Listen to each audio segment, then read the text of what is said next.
शनि, केतु और चंद्रमा के कंजक्शन को हम लगातार विचार कर रहे हैं। इस वीडियो में अब आपके दूसरे भाव के लिए चर्चा करने वाले हैं।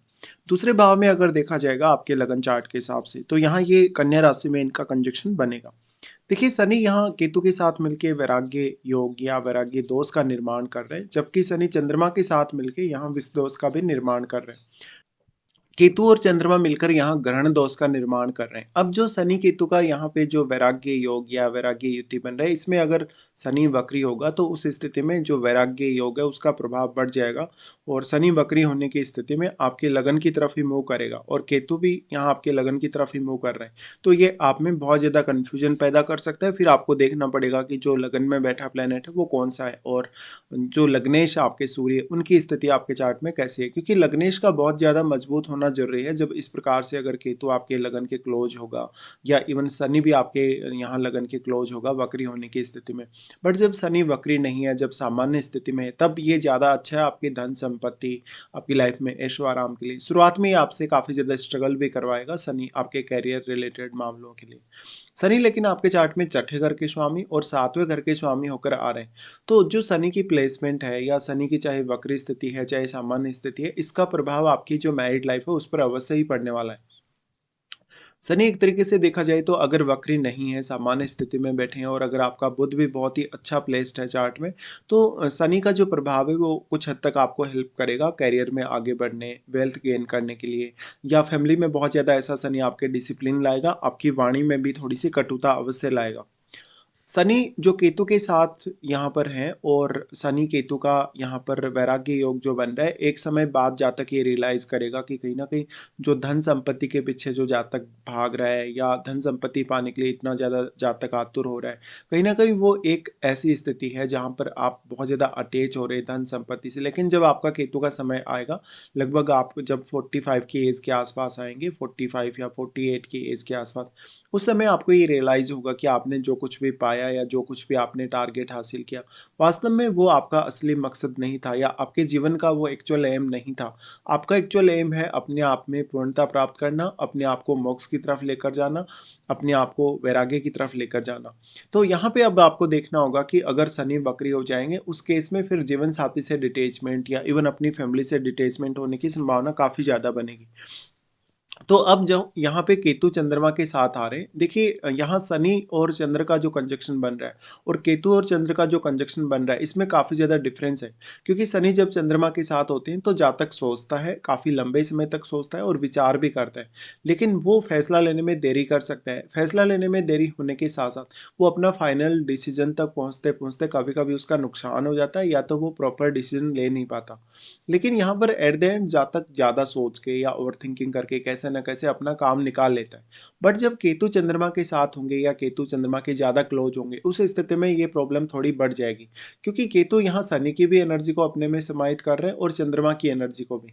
इसलिए आपके लिए ये काफ़ी प्रॉब्लमेटिक होगा। तो आप अपनी जो आर्थिक स्थिति है या जो अपने सेविंग या अपने जो खर्चों से रिलेटेड निर्णय, उनको काफ़ी सावधानी से लें। अब जो चंद्रमा है, चंद्रमा केतु के साथ होने से जो आपकी फीलिंग्स हैं, जो आपके इमोशंस हैं, जो आपकी भावनाएँ, वो कहीं न कहीं खो जाती हैं और आप सही से प्रॉपर सोच भी नहीं पाते, या फिर अगर सोच भी पाते हैं तो अपने ऊपर उतना ज़्यादा कॉन्फिडेंस नहीं दिखा पाते।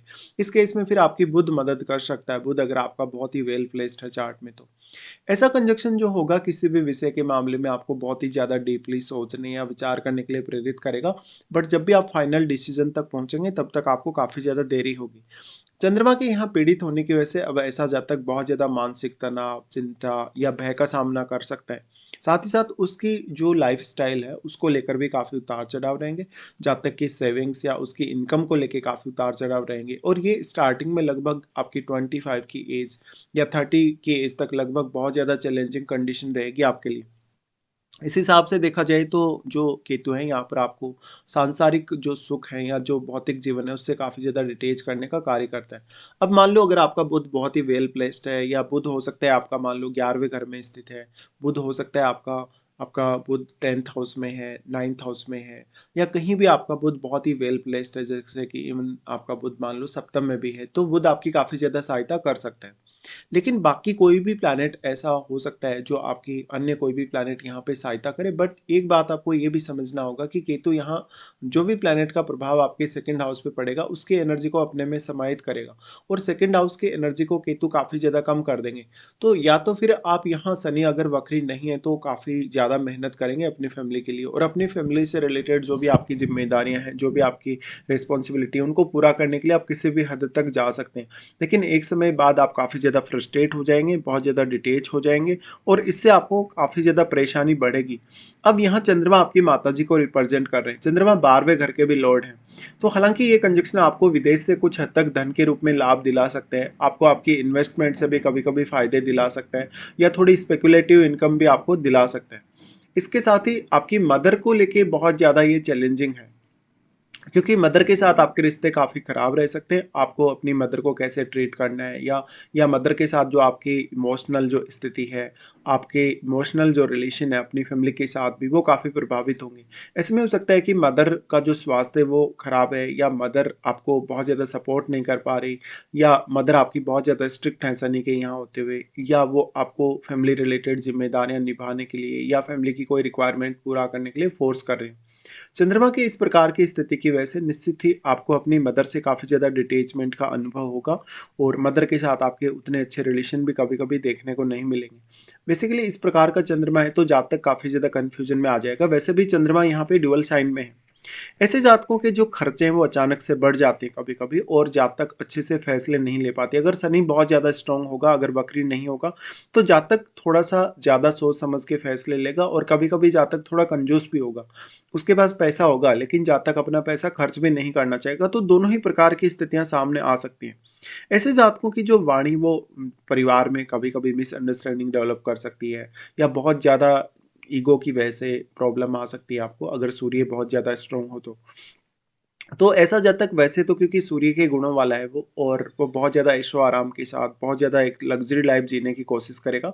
बट जो उसकी रियलिटी है वो केतु दिखाएगा, या उसकी जो एक्चुअल स्थिति है उसको केतु सामने लाएगा। ऐसा जातक हालाँकि सत्यवादी होगा, लेकिन थोड़ा बोलने में कड़वा हो सकता है, और उसकी बातें बहुत लोगों को गलत लग सकती हैं, या हो सकता है कि बहुत लोग उसकी बातों को पसंद नहीं कर रहे हैं। देखिए यहाँ पे अब जो शनि है, शनि आपके चार्ट में क्योंकि छठे घर के लॉर्ड हैं, तो ऐसा जातक बिना सोचे समझे कोई लोन वगैरह ले ले, कोई बहुत बड़ी रिस्क ले ले, ऐसा हो सकता है। और जातक अपना जहाँ भी वो काम करेगा, जिस भी वर्क प्लेस पे वो रहेगा, वहाँ वो उतना ज़्यादा कंफर्टेबल नहीं रहेगा काम करते हुए। साथ ही साथ कोई ना कोई प्रकार की चुनौती या समस्या उसको अपने वर्क प्लेस पे आती रहेगी। हालाँकि फिर इसके लिए आपको अगर इतना ज़्यादा चैलेंज आ रहा है आपके वर्क प्लेस पे या करियर के लिए, तो 6th हाउस में बैठे हुए प्लैनेट पे अवश्य विचार करिएगा। और 7वें घर में बैठे हुए प्लैनेट पे भी आपको अवश्य विचार करना होगा, क्योंकि 7वें घर के स्वामी शनि हैं, और शनि जब इस प्रकार से आ जाते हैं तो पार्टनर की जो स्थिति है वो भी प्रभावित होती है। आपकी मैरिड लाइफ में जो भी आपका जीवन साथी के साथ रिलेशनशिप है वो भी काफ़ी प्रभावित होता है। ऐसे में जीवन साथी के साथ आप भावनात्मक रूप से अच्छे से कनेक्ट नहीं हो पाते, या तो जीवन साथी से आपकी जैसी एक्सपेक्टेशन है वैसा वो आपकी लाइफ में प्रभाव नहीं दिखा पाता। इस वजह से आपकी फैमिली से भी आप डिटैच होते हैं, जीवन साथी से भी डिटैच होते हैं। ऐसी कंडीशन में कभी-कभी सेपरेशन, या कभी-कभी अगर आपके इन-लॉज़ का बहुत ज़्यादा यहाँ पे इंटरफेयर है आपकी मैरिड लाइफ में, तो बहुत ज़्यादा चुनौतियाँ आ जाती हैं, और इवन डिवोर्स तक भी बात जा सकती है। फिर डिपेंड करता है कि सप्तम में कौन-सा प्लैनेट बैठा है, या फिर लगन में बैठे प्लैनेट पर भी आपको अवश्य विचार करना चाहिए। क्योंकि लगन में बैठा प्लैनेट अपना जो प्रभाव है वो सप्तम घर पर अवश्य ही डालेगा। तो यहाँ अगर अब शनि की दृष्टियों के हिसाब से विचार किया जाएगा, तो शनि सबसे पहले दृष्टि डालते हैं 4th हाउस पे, जहाँ पर शनि आपको आपकी फैमिली के प्रति बहुत ज़्यादा डेडिकेटेड बनाते हैं, बहुत ज़्यादा रिस्पॉन्सिबल बनाते हैं, साथ ही साथ फैमिली की चिंता भी आपको काफ़ी ज़्यादा देते हैं। तो उस प्रारंभ में लगभग 25 की एज तक, 30 की एज तक जातक अपनी पारिवारिक जिम्मेदारियों को निभाने के लिए किसी भी हद तक जा सकता है। बट 4th हाउस में बैठा हुआ प्लैनेट इसमें बहुत मैटर करेगा। 4th हाउस के जो लॉर्ड हैं वो मंगल है। तो मंगल कितना ज़्यादा वेल प्लेस्ड है आपके चार्ट में? साथ में यहाँ कोई भी प्लैनेट अगर आपका 4th हाउस में बैठा है तो वो आपकी मानसिक स्थिति को प्रभावित करेगा। बेसिकली शनि की दृष्टि से आप मानसिक तौर पे बहुत ज़्यादा सीरियस हो सकते हैं कभी-कभी। इस प्रकार का शनि जो दृष्टि डाल रहा है 4th हाउस पे, तो 4th हाउस में बैठे हुए प्लैनेट के लिए कहीं न कहीं आप बहुत ज़्यादा डिसिप्लिन में रहेंगे, अनुशासन में रहेंगे, और फिर वो ग्रह आपके चार्ट में जिन भावों का स्वामी होकर यहाँ बैठा है, उन भावों के लिए आप अच्छे से योजना बना सकते हैं। लेकिन ये एक समय तक ही आपके लिए कारगर साबित हो सकता है। शनि का फिर प्रभाव होगा यहाँ पे आपके अष्टम घर पे। देखिए तीनों का ही वैसे प्रभाव आपके अष्टम पे होगा, बट यहाँ राहु स्थित होंगे। तो राहु स्थित होने के केस में यहाँ स्थिति थोड़ी बदल जाएगी। राहु अपने साथ बैठे हुए ग्रह को काफ़ी ज़्यादा मल्टीप्लाई करते हैं, और राहु जिस भाव में भी बैठते हैं उस भाव की क्वालिटीज़ को भी काफ़ी मल्टीप्लाई करते हैं, और ऐसा ही यहाँ होगा। लेकिन यहाँ राहु का जो रोल है वो काफ़ी इंपॉर्टेंट है, क्योंकि राहु अष्टम में बैठे हैं तो आपका इन लॉज के साथ रिलेशनशिप कैसा है, जीवन साथी के साथ आपका तालमेल कैसा है, ये सब आपकी मैरिड लाइफ में बहुत इंपॉर्टेंट रोल निभाएगा। और क्योंकि आपका सप्तमेश आपके यहाँ अब केतु के साथ चला गया, चंद्रमा के साथ चला गया, तो जीवन साथी के साथ भावनात्मक रूप से दूरी या फिजिकल तौर पे बहुत ज़्यादा दूरी का ये अनुभव देगा। लेकिन जीवन साथी की फैमिली का जो इंटरफेयर है आपकी धन संपत्ति में, या आपकी धन या संपत्ति से रिलेटेड निर्णयों में, वो बहुत बड़ा हो सकता है। ऐसे केस में आपको देखना पड़ेगा कि राहु के साथ क्या कोई प्लैनेट यहाँ है। देखिए राहु के साथ बैठा हुआ प्लैनेट को राहु काफ़ी मल्टीप्लाई करेंगे, फिर वो आपके चार्ट में जिन भावों का स्वामी होगा उन भावों पर आप ज़्यादा ध्यान दे सकते हैं, या उन भावों से संबंधित रिजल्ट पाना कभी-कभी आपके लिए आसान हो जाता है। बट यहाँ पे राहु का जो प्रभाव है वो यहाँ है, बट राहु और केतु के बीच में 180 डिग्री एंगल है। इस एंगल के होते हुए एक सीमा तक ही अपना प्रभाव यहाँ राहु डाल सकते हैं। वैसे भी जितना भी एनर्जी आपके सेकंड हाउस में आएगा, सारा का सारा एनर्जी यहाँ केतु अपने में समाहित करेंगे। तो आपको फिर ध्यान देना रहेगा राहु के साथ बैठे हुए ग्रह पर, क्योंकि राहु के साथ बैठा हुआ ग्रह इतना ज़्यादा मल्टीप्लाई हुआ है, उस ग्रह की क्वालिटीज़ इतनी ज़्यादा मल्टीप्लाई हुई हैं कि वो ग्रह जिन-जिन भावों को प्रभावित कर रहा है, और स्पेशली क्योंकि वो सेकंड हाउस पर अपनी दृष्टि डाल रहा है, तो सेकंड हाउस में बैठे हुए सभी प्लैनेट्स को काफ़ी ज़्यादा प्रभावित कर सकता है। इस केस में यहाँ केतु एनर्जी को कम कर रहे हैं सेकंड हाउस में बैठकर, तो सेकंड हाउस से जुड़े कार्य या सेकंड हाउस से जुड़े हुए डिसीजन आपके लिए बहुत ज़्यादा चैलेंजिंग हो सकते हैं। फिर यहाँ से अगर देखा जाएगा तो जो राहु का क्योंकि प्लेसमेंट है, और शनि और इनका जो प्रभाव है अष्टम घर पे, अष्टम घर से रिलेटेड कोई भी प्रोफेशन चुनने, अष्टम घर से रिलेटेड कोई भी इवन बिजनेस को चुनने के लिए काफ़ी अच्छा माना जा सकता है।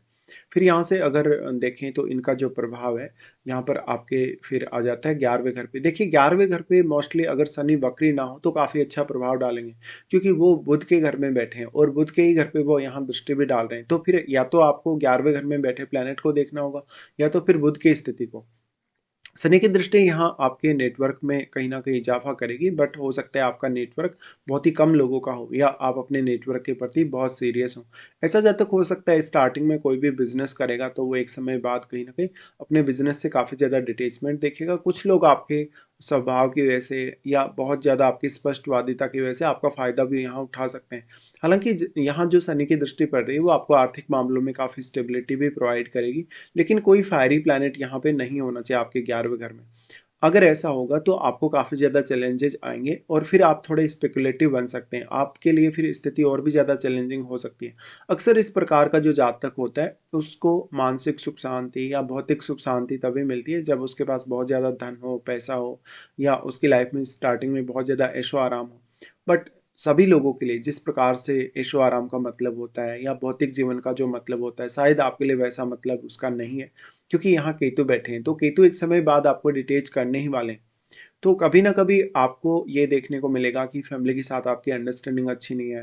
फैमिली के साथ आपका जो रिलेशन है वो कहीं न कहीं कटा-कटा सा है। आप बहुत ज़्यादा लोनली फ़ील कर रहे हो फैमिली में रहते हुए। डिप्रेशन में, एंग्ज़ायटी में अपने आप को फ़ील कर रहे हैं। तो ये सारी स्थितियों से निपटने पर आपको ध्यान देना होगा। अब फिर आप यहाँ पे चंद्रमा को ज़्यादा से ज़्यादा स्ट्रॉन्ग कर सकते हैं। चंद्रमा के लिए आप रेमेडीज़ को फ़ॉलो कर सकते हैं। अगर आपको यहाँ इस वजह से अगर कुछ भी प्रॉब्लम आती है किसी भी तरीके की, बेसिकली अगर आपको इमोशनल इश्यूज़ आते हैं, या आप अपने इमोशंस के मामले में बहुत ज़्यादा प्रैक्टिकल अगर होकर सोचते हैं, तो थोड़ा ज़्यादा अच्छा रह सकता है। फिर डिपेंड करेगा इनमें से किसी की भी यदि आपको महादशा है, तो महादशा भी आपके लिए उतनी ही ज़्यादा चैलेंजिंग और उतार-चढ़ाव भरी हो सकती है।